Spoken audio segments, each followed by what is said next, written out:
Ayan, so muli po tayo nagbabalik. Ano, kasi importante rin po ito.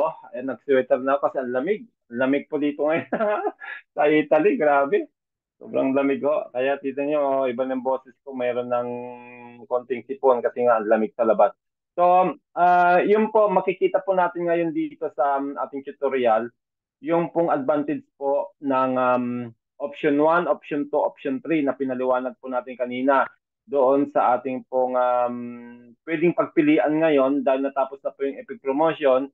Binigyan pa rin po tayo ng, actually, 6 na options yung binigay ko kanina, Mambit, ano? Pero focus muna tayo doon sa tatlong options, ano, na binigay ko kanina. So dito na lang po ako mag-share screen sa, ano, sa cellphone para mas mabilis.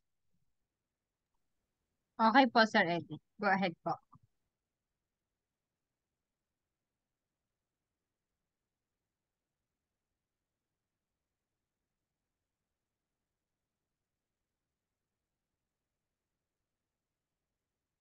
Ayan, nakikita niyo yung screen, Mambet?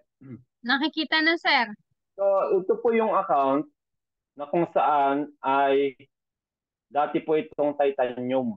Titanium po ito, titanium. Ayan, wala po itong ano, wala to pong biniling element package at hindi pa po ito nagbabayad ng 19 euro. Ano ho?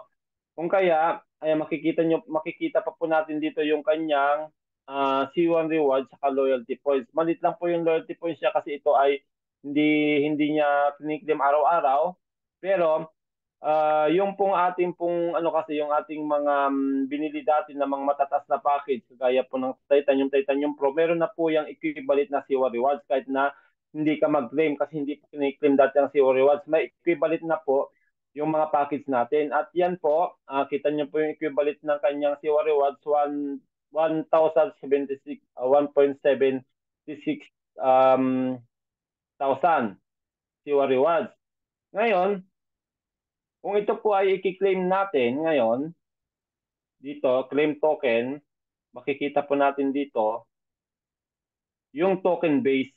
Ayan, nakita niyo po, your potential conversion Yes, sir. holding, Malaki po. 7.5. yan, 7.5, di ba? Titanium po ito 7.5.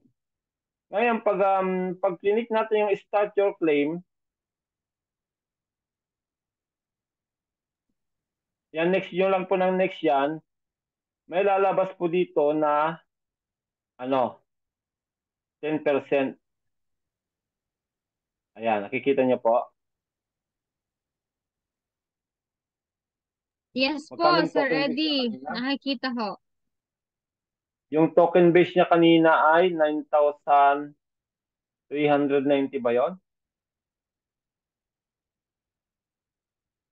Ika, balikan natin yung token base. Wait lang, balikan natin. Hindi sir, Sir 939, Eddie. sir. Potential po yun, Sir, potential. Ang token base lang niya 939.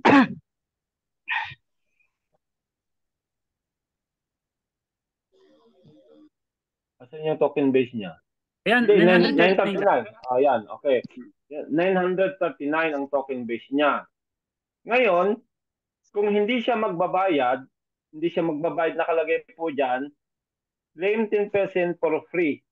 Ang makukuha lang po niya sa token base po niya na 939 ay 93.93 kasi 10% po ng 939.3 is 9.93. Nakuha nyo? Kaya napakaliit. Kaya ang sinasabi ko sa inyo, 10 cents lang. 10 cents lang. Kumpara, kung babayaran mo siya, ayan o, kita nyo siya o. Kung i-unlock natin siya,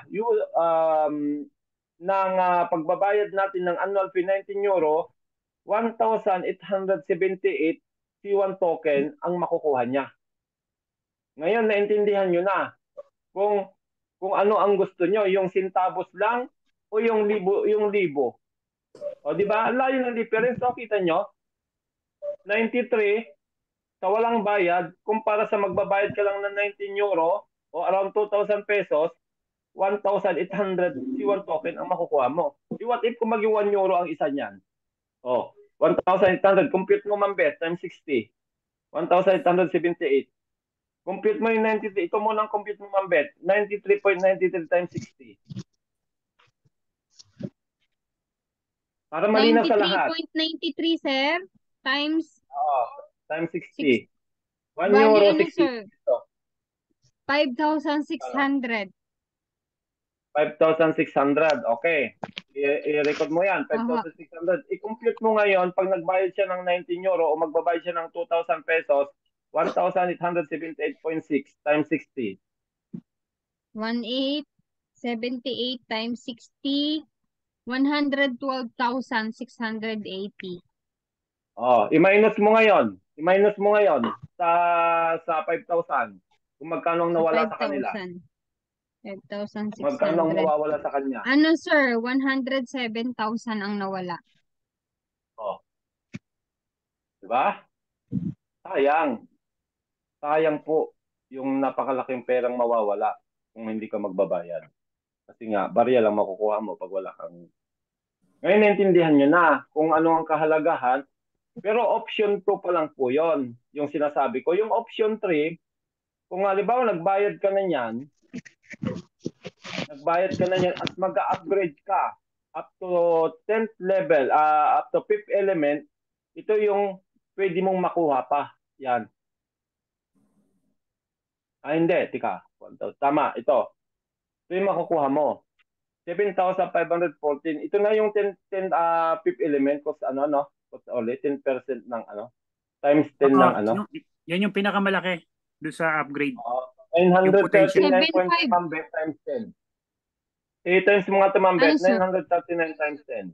939.3 times 10. Okay po. 939 times 10. 9,390. Bakit 7,000 lang lumalabas dito? Dapat times 10 yan eh. Multiplier daw po. In order to upgrade, unlock the Times 8 lang, multiplier sir. by Bakit paying. tinimes mo ng ano? Bakit tinimes mo ng 10? Times 8 lang. Times Ay, 8 oo, lang wala yung palang 5th 5th element. element. Hindi. Fire lang ito mambet. Walang 5th element pala Fire, kasi walang promotion. 8 lang yun, Sa sir. 5. Tama. 8 lang. 8 lang. Tama. 7,512. Tama po. Hanggang fire lang po kasi wala po yung 7,500. epic promotion eh. Ang 5th element po lumalabas lang po yan pag may epic promotion na. Take note. Wala pong 5th element ngayon kasi walang epic. Pero ang tabayanan po natin ang December. Usually po ang company natin ay laging naglalabas po yan ng promotion pag December. Kaya yun po yung abangan ninyo, yung mga gustong mag 5th element. Abangan nyo po itong December. I believe meron yung ilalabas na fifth na uli, epic. Nakuha niyo na po yung ibig sabihin. O ngayon, kung ang kukunin nito, pag nakapagbayad na siya ng 19 euro, makukuha na po niya yung 1,878. Plus kung mag-upgrade siya, yung 939 na yan, magta-times 3 na po yan. Kasi nga po ang ang Earth package ay times 3. Tapos kung mag-upgrade naman siya ng air, yung 939.3 magta-times 4 na po siya. And so on and so forth hanggang sa times 8 nga kasi nga wala pang 5th element ngayon. Di ba nakita niyo na po ngayon ang difference ng hindi magbabayad kaysa doon sa magsasacrifice ka lang ng 2,000 pesos, ang laki ng ibabalik sa iyo. Di ba? 107,000 pesos ang mawawala pag hindi ka nagbayad ng 19 euro. Di ba? Manghihinayang ka, di ba? Talagang malaking panghihinayang. At ito po ay may hangganan na hanggang January 15 lang po ang pag-claim natin ng airdrop. After that, wala na po. Stop na po yan. Wala na pong ganon. Wala na pong ganyan. Mga multiplier na yan. At saka yung, Sir stop na po Eddie, yan. excuse me. Sir Eddie, excuse me. Ano yan? Coordinator or Titanium Pro? Yung account na yan? Titanium po ito. Titanium. Okay. Thank you. Ito naman po yung bubuksan din po natin yung black. Yan, Titanium po yan na hindi ko muna ginalaw. Basta yan po yung pinaliwanag ko sa inyo. Potential na makukuha niya from 93.93 sa 10%, walang bayad. At kung magbabayad ng 19 euro, yan po yung makukuha niya 1,878.61 token. Okay ho? Ayan, kaya dyan muna yan. Ngayon, ang bubuksan ko naman dito ay yung mga black package. Black package dati itong isang to. Si Adam.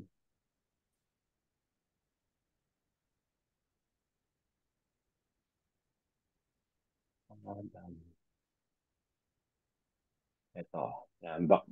Black package ito. Ayan, ito po yung black package naman. Ayan, meron din po itong C1 token, C1 rewards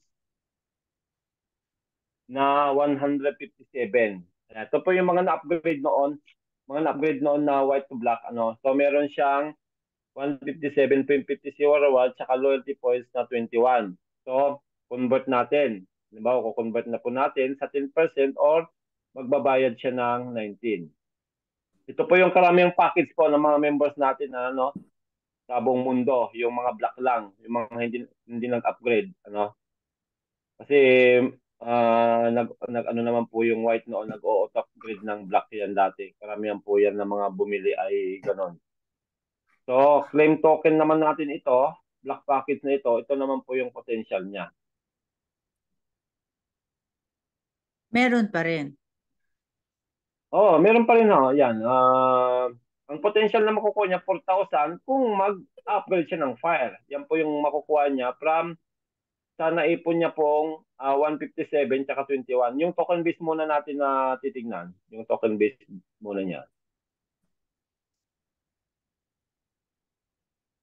Ayan. So ito yung token base po niya. Kita niya 539. Black po ito yung isa kanina titanium po yon. So kung hindi siya magbabayad, 53 lang ang makukuha niya. 53.96 C1 token lang. Pero kung magbabayad naman siya ng 19, 1,000. Di ba tama yung computation natin, Coach Orly? Lahat ng mga black package, na may mga C1 rewards sa loyalty points, hindi bababa ng 1,000 po yan, ang C1 token ng mga yan. Tama ba? So ito na po yung black package po ito. 1,000 po ang makukuha niya kung magbabayad siya ng 19 euro kumpara sa 53 lang kung 10% lang makukuha niya sa token base. Nakita niyo na ngayon. Ayan, malang Adil pa, maliwanag na yung pagpapaliwanag natin. Yung difference ng walang bayad sa magsasacrifice ka lang ng 19. Kaya muna yung kung nasa kanila na yun, kung gusto nilang bumili ng NFT, mag times 3, times 4, times 5, times 6, times 8, or times 10, nasa kanila ng decision yon. Pero ang ating paglaanan ng panahon ngayon na ituro sa kanila ay yung difference ng walang bayad sa may bayad. Option 1 at saka option 2. Okay po? Opo. Okay, di ba? Laki na mawawala talaga. Especially manang yung sa Canada nyo, mga Titanium Pro, di ba? Yung yun nga. Kaya in-screenshot ko na lang yung Di ba? Yung nag-15, di ba? Yung nag-15. Yung nag-15 na Titanium, di ba? Gaano karami yan?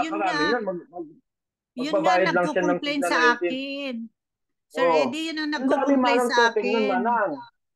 Pasasalamatan ka nun, kung ma-encourage mo magbayad ka muna ng 19, ganito karami ang makukuha mong C1 token. At pag nabenta lahat yan, ay sobra-sobra pa sa pinuhunan mo yung makukuha mo. Yun yung sasabihin mo. Pwedeng, pagka pumunta ako doon, i-message kita para sige, pwede naman manang. Para may paliwanag natin ng kasi tinulungan din namin kayo na nagpaliwanag kasi kilala ko yan, medyo makulit din kasi nga. So yun Ma'am Bet, yun yung ating tutorial sa sa difference ng option 1, option 2. Yung option 3 ay na yun, sa kanila ng decision yun kung kukunin pa nila yung option 3. Mahalaga kasi yung option 1 at option 2 na ito, yung pagkakaiba. Okay po, yan po yung ating tutorial video po sa pag-claim po ng C1 token. Ayon sa mga naipon nating C1 rewards at saka loyalty points. Yan, back to you ulit, Ma'am Bet. Maraming salamat po. Thank you so much po, Sir Eddie. Thank you, Sir Eddie. Thank you po, Ma'am Adelpha. Thank you. Okay.